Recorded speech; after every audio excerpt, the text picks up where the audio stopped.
The law of conservation of mechanical energy. The law states that the total mechanical energy here mean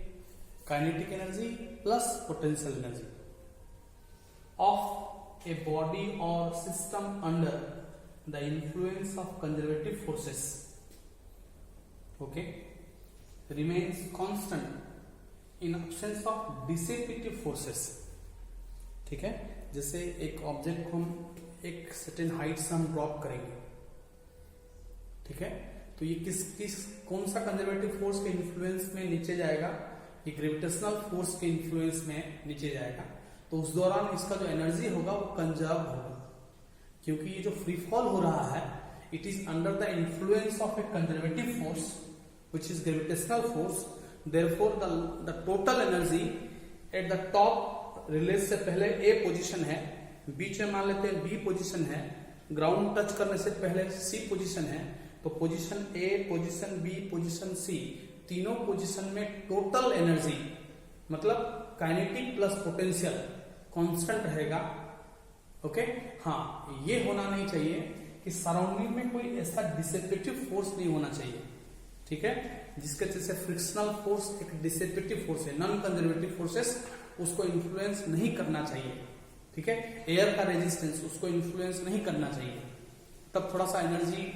तब वो वहां पे constant नहीं होगा, ठीक है। जैसे फ्रिक्शनल फोर्स है इसको हम डिसिपेटिव फोर्स इसलिए कहेंगे क्योंकि friction will result heat energy will dissipate to the surrounding, तो वो डिसिपेटिव फोर्सेस हम उसी को कहेंगे जिसके जो फोर्स अप्लाई करने से वो ऐसा एनर्जी बने, the energy which can dissipate to the surrounding, तो उस तरह का फोर्सेस ऐसा एनर्जी बनाए जो कि सराउंडिंग को लॉस हो जाए, सराउंडिंग को डिसिपेट कर जाए, तो उस तरह का फोर्सेस को नॉन कंजर्वेटिव भी कह सकते हैं, उस तरह का फोर्सेस को डिसिपेटिव फोर्सेस कहा जा सकता है, ठीक है। तो उस वक्त ये मैकेनिकल एनर्जी कंजर्व रहेगा अगर फोर्सेस इन्वॉल्व और a force involve in the work done is only due to conservative forces, तभी ये law of mechanical energy,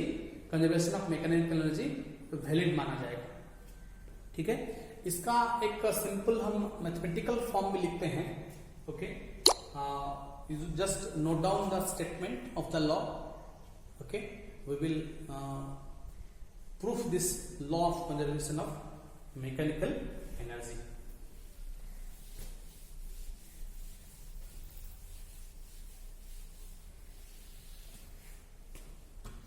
Consider a body